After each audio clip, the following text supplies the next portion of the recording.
Hello friends, কেমন আছেন সবাই? আশা করছি সবাই ভালো আছেন। আজকে নতুন একটি রেসিপি নিয়ে চলে আসলাম। আজকের রেসিপিতে থাকছে মুরগির মাংসের ভুনা। আমি আজকে ব্রয়লার মুরগি বা ফার্মের মুরগির ভুনা করব। অনেকে ফার্মের মুরগি খেতে চান না, যে এই মুরগির মাংসের ভিতরে মশলা ঢুকে না, খেতে ভালো লাগে না।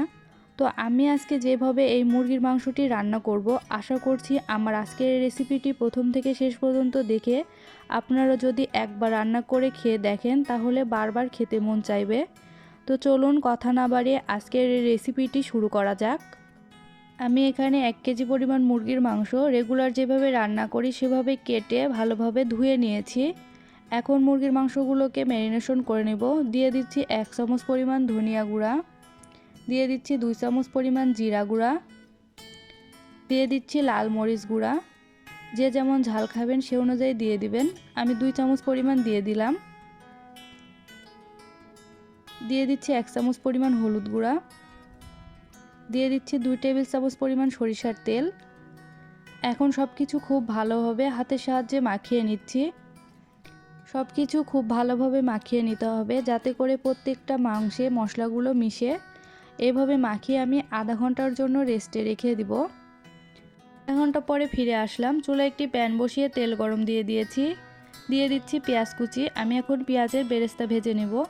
এই মাংসটি রান্না করতে পেঁয়াজের বেরেস্তা লাগবে, এই জন্য প্রথমে পেঁয়াজের বেরেস্তা ভেজে নিতে হবে। পেঁয়াজের বেরেস্তা ভাজা হয়ে গেছে, আমি এখন তুলে নিচ্ছি। একই প্যানে আমি এখন মাংসগুলো ভেজে নেব। এক এক করে সব মাংসগুলো দিয়ে দিচ্ছি। সব মাংসগুলো দেওয়া হয়ে গেছে, 2 মিনিট হয়েছে, আমি এখন উল্টিয়ে দিচ্ছি। এইভাবে মোট 4 মিনিটের মতো ভেজে নিতে হবে। খুব বেশি সময় ভাজা যাবে না, খুব বেশি সময় ভাজলে মাংস শক্ত হয়ে যাবে, মাংসের ভিতরে আর মশলা ঢুকতে চাইবে না। আমি এখন মাংসগুলো তুলে নিচ্ছি। একইভাবে আমি বাকি মাংসগুলোও ভেজে নেব। মাংসগুলো তুলে নিয়ে আমি একই তেলে বাকি রান্নাটি করে নেব। দিয়ে দিচ্ছি 4টা লবঙ্গ, দিয়ে দিচ্ছি 3টা এলাচ, দিয়ে দিচ্ছি 3-4 টুকরা দারুচিনি, দিয়ে দিচ্ছি 2টা তেজপাতা মাঝখান দিয়ে একটু ছিঁড়ে। তেলের সাথে সব কিছু কয়েক সেকেন্ড ভেজে নিতে হবে। কয়েক সেকেন্ড ভেজে নেওয়া হয়ে গেছে। দিয়ে দিচ্ছি 1/2 কাপ পরিমাণ পেঁয়াজ বাটা। পেঁয়াজ বাটাটা দিয়ে তেলের সাথে আমি 1 মিনিটের মতো ভেজে নেব যাতে করে পেঁয়াজের কাঁচা গন্ধটা চলে যায়। 1 মিনিটের মতো ভেজে নিয়েছি। এ পর্যায়ে দিয়ে দিচ্ছি 2 চামচ আদা বাটা, দিয়ে দিচ্ছি 2 চামচ রসুন বাটা। এখন সব কিছুকে তেলের সাথে 2-3 মিনিটের মতো আমি ভেজে নিব যাতে করে আদা রসুনের কাঁচা গন্ধটা চলে যায়।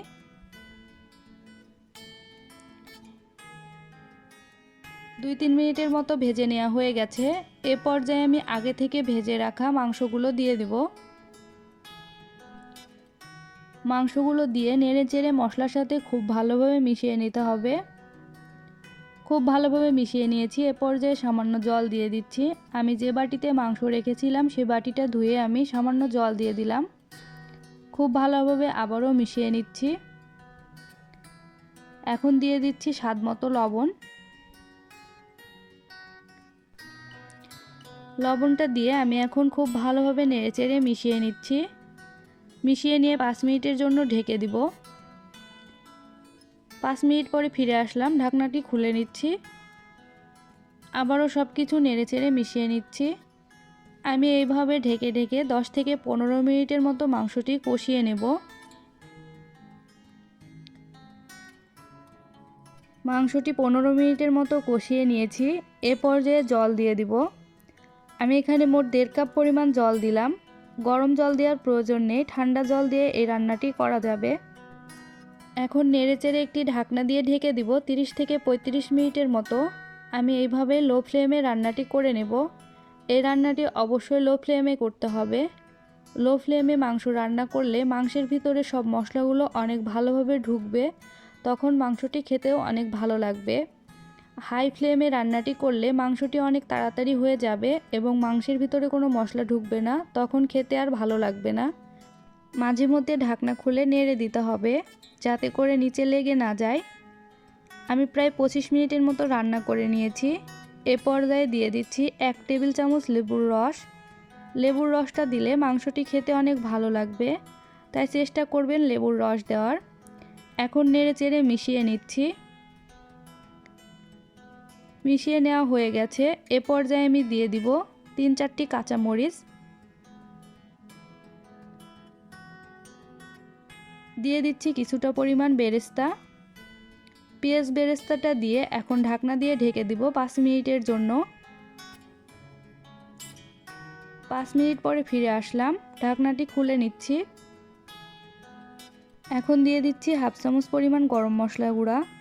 গরম মশলা গুঁড়াটা দিয়ে নেড়ে চেড়ে আমি একটি ঢাকনা দিয়ে ঢেকে দিব 2 মিনিটের জন্য।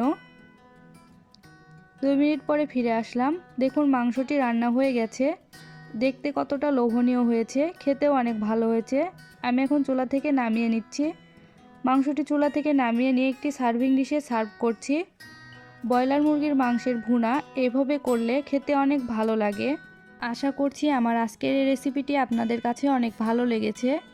আমার এই রেসিপিটি ফলো করে বাসায় একবারের জন্য হলেও রান্না করে খেয়ে দেখবেন, কেমন হয়েছে তা আমাকে কমেন্ট বক্সে জানাবেন।